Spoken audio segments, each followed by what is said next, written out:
Ngaigsuon si San Martin de Porres, inila ni siya nga kusog kayong muhatag o muhimog mga milagro. Ayuho niyang masakiton, padaghano niyang mga pagkaon, niya mukalit lang ni siya abot nga tos lain-laing lugar, mura siya anghel ba?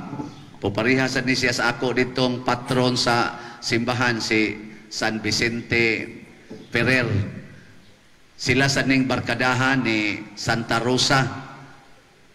Kay taga Pero man ni siya. Niya, namatay ni siya, 59 years old. Ako karon bag-o pang ni 60. Masaman, ang ayan ng patyon, dili pa. Pero sa iyang 59 years nga pagpuyo sa kalibutan, purting daghanas iyang nahimo nga mga nindot nga mga tao makakita yung Ginoo diha niya.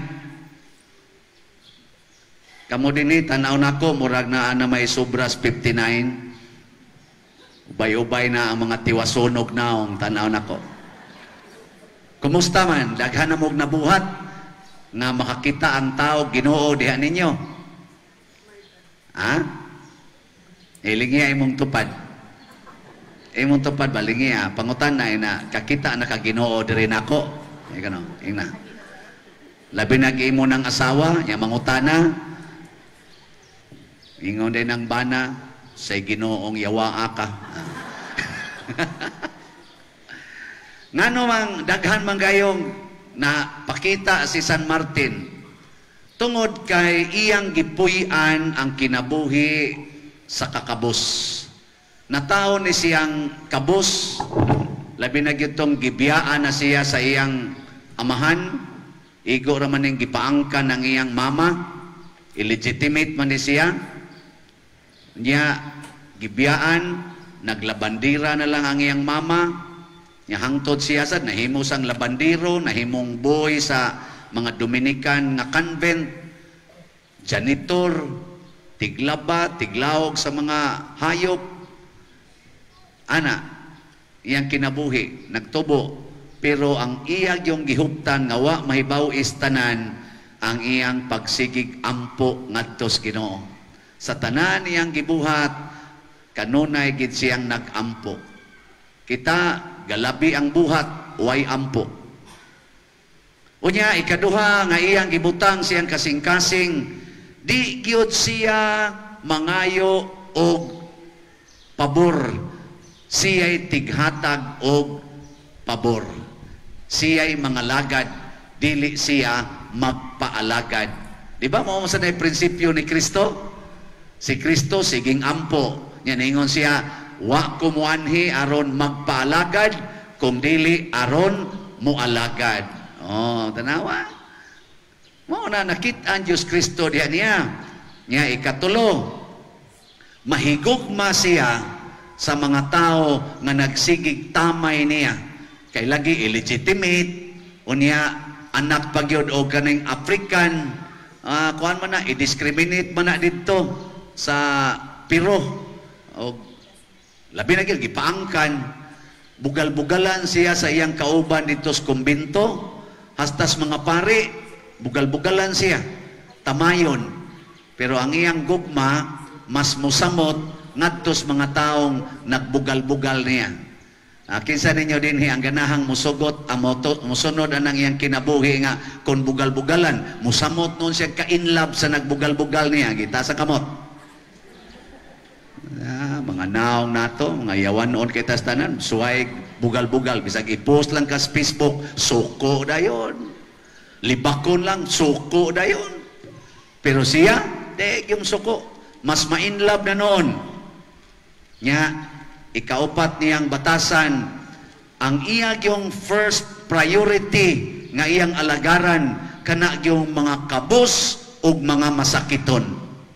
Ang iyang gitawag o iyang master sa iyang kinabuhi nga mo'y mutukmod niya sa pagtrabaho, mao ang mga masakiton o ang mga kabos. Kamo, unsa may mutukmod ninyo para mutahod mo sa ka tawo? ang iyang kakabos o ang iyang pagkamasakiton o ang iyang kasikat o ang iyang kadato? Ay may mas tahoro ninyo ba? Ang kabos o ang dato? Tubag. Ay lamig pangutan na kami mga pari, kay kahibaw na mos tubag. Ang amo yung atimanon ang mga kabos. Ano di man mo yun? Oo. Atimanon na mo mga kabos, pinaagis mga dato. Among suoron ang mga dato para mo donate og daghan, nya amo dayong ipanghatag ngadtos mga kabos. Kamu ba magduda dayon mo no basta pare na musulti. Mayon tatog mataw tog balik si St. Martin kay mayon tato siya musulti gyud. Wa ni siya mapari kay basin og sa discrimination dili siya maordinahan. Galisod gani siya pagsaka nga mahimo gid siyang kaning official nga Dominican brother. Galisod siya ana pero nakaabot gid siya. So galisod na siya pagsud sa pagkapari. Pero ang iyang kinabuhi labaw pas pari, labaw pas obispo, labaw pa sa Santo Papa ang iyang paghatag sa iyang kinabuhi alang sa simbahan, alang sa Ginoo. Muna sa atong unang pagbasa, niingon dire, ang Ginoo duol kay ninyo, naara siya sa inyong luyo. Basta magsige lang yun mong ampo sa Ginoo, ang Ginoo mo'y musulti nimo, kanus-a ka muliko sa wa, kanus-a ka muliko sa tuo. Basta magsigig ampo. Kay ang Ginoo, duol kay nato, labi na gyud magsigig tag-ampo. Kinsa ninyo dinhi ang magsigig gyud rosaryo kada adlaw? Uy, unom raman kabuok. Unsa man gibuhat ninyo kamoban? Sige cellphone, sige trabaho, awa na. Dili na mo kadungog sa pulong sa Ginoo. Muna ang naay niingon ako, Pader, na-scam ko. Na kung na-scaman ka, gi-offeran ko, Pader, o usa ka klases negosyo nga tulo lang kaadlaw mo ginansya na. Akong gihurot og invest ang akong kwarta nang huwam pagyud ko aron makaabot sa limit nila nga 200 or 300,000. Nya ang imong 300,000 or 200,000 tulo lang kaadlaw mahimo ng 500,000. Sundan ka na, kurtaha. Pag human ginyag remit sa 200,000, wa na'y nakita. Porti niyang hilak. Ako naman o igitiksan na kay 200,000 diya Pader na ko na. Lisod kita kolekta din ako naman o imong pangyuan. Nya sige na siyag hilak. Nya sige siyag pangutana Pader nganong gitugot mas Ginoo nga maingon ani ang akong kinabuhi nga porti man ta akong tinarong nagampo man unta ko. Ngano man Pader nakuusar gito baga na nangandoy manggod kang makakwarta. Nangandoy kang makakwarta. Maunang daghan karong problema purti pag yung dakua aning katapusan. Kay kanang tao nga mangandoy nga mangwarta maproblema gina. Lingay mong tupad. Ing na nangandoy ka mangwarta. Ay, kanang taong mangandoy mangwarta ngutkot ginaso paitas kinabuhi sus lisura gyud. Pero pangutana si St. Martin de Porres, wa mangandoy mangwarta, siging alagad, usahay magpakilimos pa para ialagad sa uban. Wa gid siya maproblema. Daghan pa kay naalagaran. Pero kanang sig pangandoy makakwarta, maglisod pa nag-alagad, purti pag yung problema na. Ya, gusto mo way problema? Gusto mo? Kinsay gusto din nga way problema, taas kamot. Sige lagi, taas lagi kamot. Sayon ra kayo, kanang tanan ninyong kwarta, ihogs kolekta. Karon ba? Ihog yung tanan, kanang wag yung mahibilin. Ako ginang ihatag ninyo nga assurance, 100%. Igabuti mo sa inyo, wala na dyan kay problema. Wala naman kay budgetonon, wala na kay bantayanan na kwarta, wala na gitanan. Nya maanad ng imong kasing-kasing nga dili day kwarta ang atong gikinahanglan kung dili gugma nga Dios nun. Ang tuburan di ay sa tinuod nga bahandi ang gugmang Dios nun. Kanabang maghigugmaay na ta, dili na ta maglinibakay. Kanabang ang imong isig katao, isipon na nimo nga imong kaugalingon. Nga matod pa ni Kristo, love one another or love your neighbor as yourself. Ana, maunay tuburan sa kalipay o katagbawan. Dili ang pagtigom kwarta, unya imo dayong padakon imong balay, imo dayong kuralon, kay di jud ka pasudlon ang silingan, butangan pag inimog iro ang kada pultahan. Ya, ang imo ng title sa imong pultahan, beware of dogs, no trespassing private property. Kanaga nimong ibutang, kusmod ginang naong nimo, ang naong nimo mura sa inyong iro. Iniglakaw nimo, magsige sa nagmarka, magsige nagblink-blink sa imong aktang, beware of dogs. No? Butangan nimo mga CCTV, kay daw yung kay kastanan. Wa yung kay kalipay, mamatay na lang ka. Wa yung kay kalipay. Ka na be? Lingi ang imong tupad. Nya kablita, o di mo lingi, kablita. Nya ing na malipayon ka. Nya karon ba, karong adlaw malipayon ka. Kablita. Nya guwagay na siya malipay, usara gyapoy rason ang iyang gihigugma, ang iyang kaugalingon. Muna si Jesus, nagsugo siyang mga tinun-an diri sa tong ebanghelyo, ingon siya, panglakaw mo, ayuha ang mga masakiton, ayuha ang mga sanlahon, papahawaa ang mga yawa, buhia ang mga patay, apan ipanghatag ni ninyo nga way pagpangayog bayad. Muna ako karon, ni ako dinhi kay magmisa ko, dili mangayog bayad. Pero ngay ihatag, ingos Jesus, dawat lang mo bisan unsay ilang itunol kaninyo. Mao na siya. Di sa kong mubalibad og nay itunol. Pero way itunol, igo ra sa kong muuli. Nya magtuo akong luha. Nga naman, muingon ko, kaluoy sa taga bantayan, dili ka maong mutunol. Unsa na lang kay ilang grasya or basihanan aron makasud sa langit. Di ba? Kini nga mas Kristo, ako mong hukman sumala sa inyong binuhatan. Nya unsa may hukman sa Ginoo?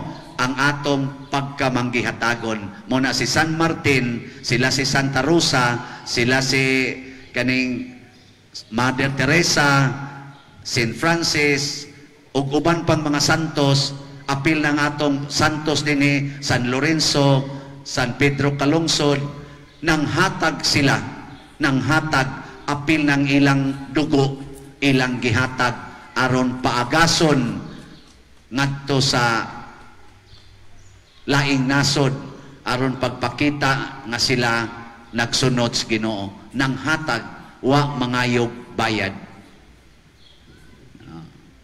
Sige, ikaunom nga lingi sa imong tupad. Ay lang gimog kapuolan ning sige na kog palingi-lingi kay ako lang mong gitudluan unsaon nimo paglingi ang imong silingan kay daghan kay karon di na ka mao mulingig silingan. Gilingian na imong tupad. Buutan man ginagnaong. Nyaing na siya sugod karon manghinatagay na ta. Sige. Tingna. Mao na ang sugo ni Kristo pulos kina panghatag. Tanawa ha? Away ang sugo. Unsa may yang sugo? Ibaligya ang tanan. Di ba mao yung giingon atong dato nga batanon? Ang yang gisulti siya, Lord, unsa may akong himuon aron maangkon ako ang gingharias langit? Gisugdan ni Jesus pag tudlo sa Ten Commandments.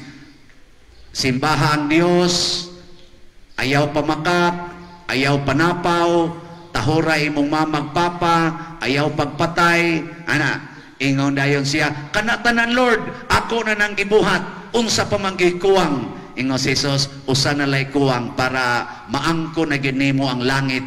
Buutan naman ka, ang imong buhaton, muuli kas inyo, nga ibaligya tong tanan imong katigayunan, ug ang halin ihatag ngadtos mga kabos, ug maangkon dayon nimo ang gingharian sa langit.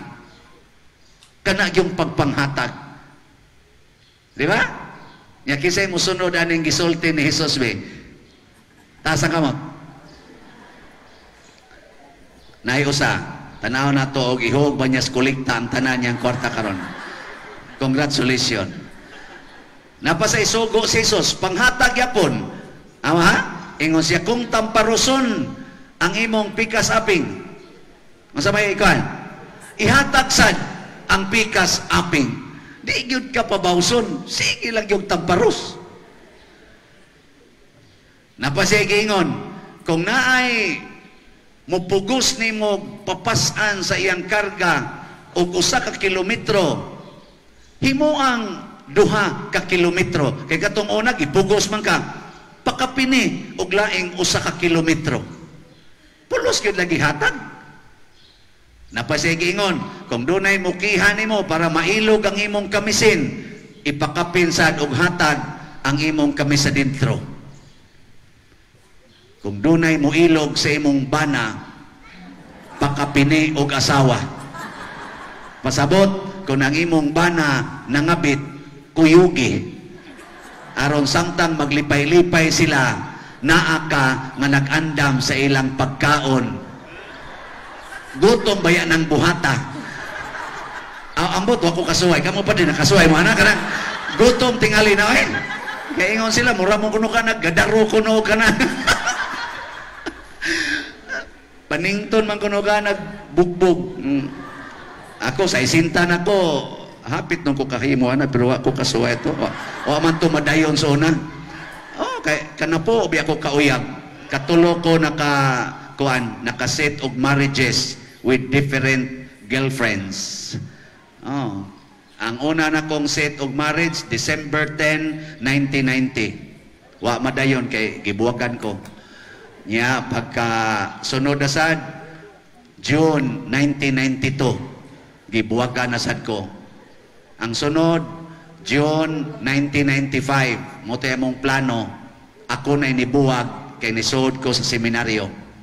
Karon tagbaw na kay ko, kay di naman yun mubuwag ang madre, okay naman kayo, no? Kana kayo may ba, till death do us part, no? Malipayo na.